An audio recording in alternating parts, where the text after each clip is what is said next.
नमस्कार दोस्तों, स्वागत है आपका उत्तराखंड समाचार में।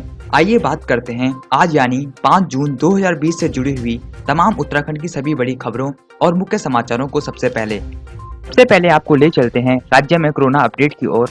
कोरोना वायरस का आतंक नहीं थम रहा। 68 मरीज मिलने से 1153 हुई संक्रमित।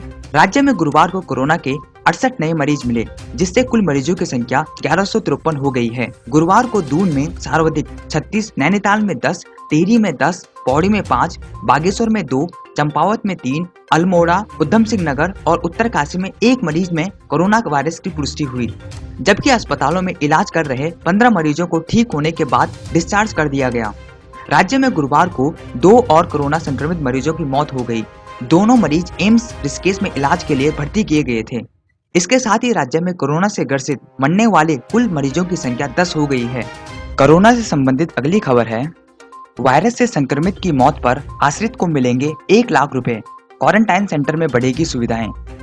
राज्य में कोरोना संक्रमित की मौत होने पर आश्रित को 1 लाख का मुआवजा मिलेगा। सीएम त्रिवेंद्र रावत ने इसकी घोषणा करते हुए कहा कि क्वारंटाइन सेंटर में सुविधा बढ़ाई जाएगी। होम क्वारंटाइन का औचक निरीक्षण होगा। कंटेनमेंट जोन में सख्ती के साथ मानकों का पालन कराया जाएगा। सीएम आवास में अधिकारियों के साथ वीडियो कॉन्फ्रेंसिंग के जरिए कोरोना महामारी की समीक्षा करते हुए राज्य में किसी भी संक्रमित की कोरोना वायरस से मृत्यु होने पर आश्रितों को 1 लाख की सहायता का प्रावधान कर दिया गया है। क्वारंटाइन सेंटरों में जरूरी सुविधाओं की उपलब्धता को सुनिश्चित कराया जाएगा। होम क्वारंटाइन के मामलों में किसी भी तरह की लापरवाही बर्दाश्त नहीं होगी। कोविड केयर सेंटर में प्रशिक्षित स्टाफ सहित जरूरी उपकरणों की व्यवस्था होगी। तो अगली खबर है, कोरोना वायरस की जांच में हिमाचल और त्रिपुरा से भी पीछे उत्तराखंड। सैंपलिंग के लिए अभी करना होगा इंतजार। उत्तराखंड में कोरोना वायरस के संक्रमण को रोकने के लिए सैंपलिंग की रफ्तार नहीं बढ़ पा रही है। लैब की संख्या सीमित होने और राज्य अस्पतालों में जांच की सुविधा नहीं होने से सैंपलिंग के मामलों में अन्य प्रदेशों के मुकाबले उत्तराखंड पिछड़ता जा रहा है। कोरोना पर लगाम लगाने के लिए ज्यादा से ज्यादा सैंपलिंग को सबसे कारगर हथियार माना जा रहा है, लेकिन उत्तराखंड इस मामले में काफी पीछे नजर आ रहा है। देश में कोरोना संक्रमित के मामले सामने आने के बाद उत्तराखंड में फरवरी के अंत से ही सैंपलिंग की प्रक्रिया शुरू कर दी गई थी। जांच शुरू हुए 3 महीने से अधिक समय बीतने को है और इस दौरान महज 33,081 लोगों के सैंपल ही जांच को भेजे जा सके हैं। पड़ोसी राज्य हिमाचल में अब तक 40,000 से अधिक सैंपलों की जांच हो चुकी है। पिछले 10 दिन में हुए सैंपलिंग को पैमाना बनाया जाए तो अभी उत्तराखंड में हिमाचल और त्रिपुरा जैसे राज्यों से भी कम सैंपलिंग हुई है। राज्य में फिलहाल 5 सरकारी और 1 प्राइवेट लैब में कोरोना की जांच की जा रही है। इनमें से 1 लैब बुधवार को ही शुरू हुई है।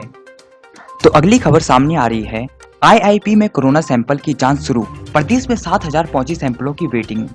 कोरोना संक्रमण के संदिग्ध मरीजों के सैंपलों की जांच इंडियन इंस्टीट्यूट ऑफ पेट्रोलियम में शुरू हो गई है। वहीं पूरे प्रदेश में सैंपलों की वेटिंग 7,000 तक पहुंच गई है। इन सभी सैंपलों की जांच रिपोर्ट आने पर प्रदेश में संक्रमित मरीजों का आंकड़ा बढ़ सकता है। प्रदेश में अब तक 33,000 से अधिक सैंपलों की जांच हो गई है, जिनमें 1,000 से अधिक कोरोना पॉजिटिव मिले हैं। बाहरी राज्यों के आने वाले लोग संक्रमित मिलने से सरकार ने सैंपलिंग बढ़ाई है, लेकिन प्रदेश में 4 सरकारी लैब होने के कारण सैंपलों की वेटिंग बढ़ गई है। अब आईआईपी में भी सैंपलों की जांच शुरू हो गई है। हालांकि शुरुआत में कम सैंपलों की जांच हो रही है, लेकिन आने वाले 1-2 दिनों में यहाँ सैंपलों की जांच बढ़ जाएगी।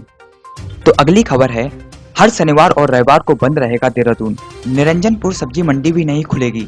मुख्यमंत्री त्रिवेंद्र सिंह रावत ने राजधानी देहरादून में बढ़ते कोविड-19 के मामलों को देखते हुए हर सप्ताह 2 दिन यानी शनिवार और रविवार को शहर को पूर्ण बंद करने के निर्देश दिए हैं। उन्होंने इसी सप्ताह से बंदी के आदेश को प्रभावी बनाने के लिए कहा है। बंदी वाले दोनों दिन शनिवार और रविवार को शहर को सैनिटाइज किया जाएगा। हालांकि जरूरी चीजों की दुकानें इन दिनों खुली रहेगी। कोविड-19 की रोकथाम को लेकर बृहस्पतिवार को जिला अधिकारियों के साथ हुई वीडियो कॉन्फ्रेंसिंग में मुख्यमंत्री ने इस बात को कहा। तो अगली खबर सामने आ रही है, सेल्फ क्वारंटाइन से बाहर आए मुख्यमंत्री व 3 मंत्री। मुख्यमंत्री त्रिवेंद्र सिंह रावत और 3 कैबिनेट मंत्री सेल्फ क्वारंटाइन से गुरुवार को बाहर आ गए। मुख्यमंत्री त्रिवेंद्र सिंह रावत हालांकि गुरुवार को आवास पर ही रहे और वहीं से उन्होंने वीडियो कॉन्फ्रेंसिंग के जरिए सभी जिला अधिकारियों से राज्य में कोरोना संक्रमण की स्थिति का समीक्षा की। कैबिनेट मंत्री मदन सिंह कौशिक, हरक सिंह रावत और सुबोध उनियाल ने विधानसभा पहुंचकर अपने कार्यालय में कामकाज निपटाया। आपको बता दें, कैबिनेट मंत्री सतपाल महाराज को कोरोना संक्रमित पाए जाने के बाद ही मुख्यमंत्री त्रिवेंद्र सिंह रावत और तीनों मंत्री सेल्फ क्वारंटाइन में चले गए थे। वहीं मुख्यमंत्री त्रिवेंद्र सिंह रावत की कोरोना टेस्ट की रिपोर्ट गुरुवार शाम को नेगेटिव आई। तो अगली खबर है 25 जून से पहले होगी 10वीं और 12वीं की बची हुई बोर्ड परीक्षाएं। उत्तराखंड विद्यालय शिक्षा परिषद की बैठक में 25 जून से पहले हाई स्कूल व इंटर बोर्ड की शेष परीक्षाएं संपन्न कराने का सुझाव दिया गया है। परीक्षा कार्यक्रम की 1-2 दिन में घोषणा हो जाएगी। गुरुवार को नवीन अनाज मंडी विश्राम गृह में आयोजित शिक्षा परिषद की बैठक बंद सभागार में शिक्षा मंत्री अरविंद पांडे की अध्यक्षता में संपन्न हुई। बैठक में सोशल डिस्टेंसिंग का पालन किया गया। बोर्ड के सभी सदस्य व अधिकारी बैठक में मौजूद रहे। बैठक के बाद पत्रकार वार्ता में शिक्षा मंत्री अरविंद पांडे ने कहा कि हाई स्कूल और इंटर कक्षा की जो परीक्षाएं अधूरी रह गई हैं, वो परीक्षाएं 25 जून से पहले कराई जाएंगी। इसके लिए सभी तैयारियां आरंभ करने का निर्देश दिया जा चुका है। उन्होंने कहा कि पहले संपन्न हो चुकी परीक्षा में जो सेंटर थे, उन्हीं परीक्षा सेंटर में परीक्षा आयोजित होगी। अगली खबर है 5 जून को लगेगा साल का दूसरा चंद्र ग्रहण। जानिए समय और सूतक। साल का दूसरा चंद्र ग्रहण शुक्रवार को लगेगा। भारत समेत कई देशों में दिखने वाले इस ग्रहण में उपछाया होने की वजह से सूतक का प्रभाव क्रियाशील नहीं होगा, इसलिए इस दिन पूर्णमासी का उपवास रखने की कोई बाध्यता नहीं होगी। ग्रहण रात 11:15 से शुरू होगा, जो 3 घंटे 18 मिनट तक रहेगा। ज्योतिषियों की माने तो इस ग्रहण का अशुभ प्रभाव नहीं रहेगा। इस साल कुल 6 ग्रहणों का योग है। पहला चंद्र ग्रहण 10 जनवरी को लगा था, जबकि दूसरा चंद्र ग्रहण शुक्रवार को ज्येष्ठ मास की पूर्णिमा को लगेगा। इस ग्रहण में चंद्रमा वृश्चिक राशि में ज्येष्ठ नक्षत्र में लगने वाला है। ग्रहण ज्योतिषियों की माने तो चंद्रमा, पृथ्वी और सूर्य जब एक ही सीध में होते हैं और पृथ्वी की छाया चंद्रमा पर पड़ती है तो चंद्र ग्रहण माना जाता है। लेकिन इस बार चंद्रमा पृथ्वी की छाया के बाहरी किनारे यानी पृथ्वी की उपछाया से होकर गुजरेगा, यानी चंद्रमा पूरी तरह से पृथ्वी की छाया में छिपेगा नहीं, बल्कि हल्का मलिन होगा। ज्योतिष शास्त्रों के मुताबिक इस उपछाया चंद्र ग्रहण में सूतक काल नहीं लगेगा। सूतक के मान्य न होने के कारण मंदिरों के कपाट बंद नहीं किए जाएंगे और ना ही पूजा पाठ वर्जित होगी, यानी कि सामान्य दिन की तरह कार्य किए जा सकते हैं।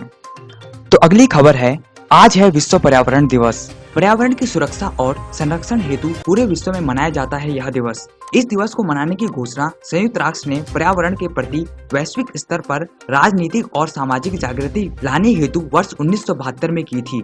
इसे 5 जून से 16 जून तक संयुक्त राष्ट्र महासभा द्वारा आयोजित विश्व पर्यावरण सम्मेलन में चर्चा के बाद शुरू किया गया था। आपको यह भी बता दें दोस्तों, 5 जून 1974 में पहला पर्यावरण दिवस मनाया गया था। तो अगली खबर है, Bharat Australia virtual summit, defence और टेक्नोलॉजी समेत 7 समझौते, 2 घोषणाएं। मोदी बोले संबंध मजबूत करने का सबसे सही समय। प्रधानमंत्री नरेंद्र मोदी और ऑस्ट्रेलिया के प्रधानमंत्री स्कॉट मॉरिसन के बीच गुरुवार को हुए वर्चुअल समिट में रक्षा और टेक्नोलॉजी समेत 7 समझौते साइन हुए और 2 घोषणाएं की गई। मोदी ने कहा कि दोनों देशों के बीच संबंध मजबूत करने का सबसे अच्छा समय है। उत्तराखंड चैनल को सब्सक्राइब करें उत्तराखंड से जुड़ी तमाम छोटी और बड़ी खबरों को सबसे पहले देखने के लिए।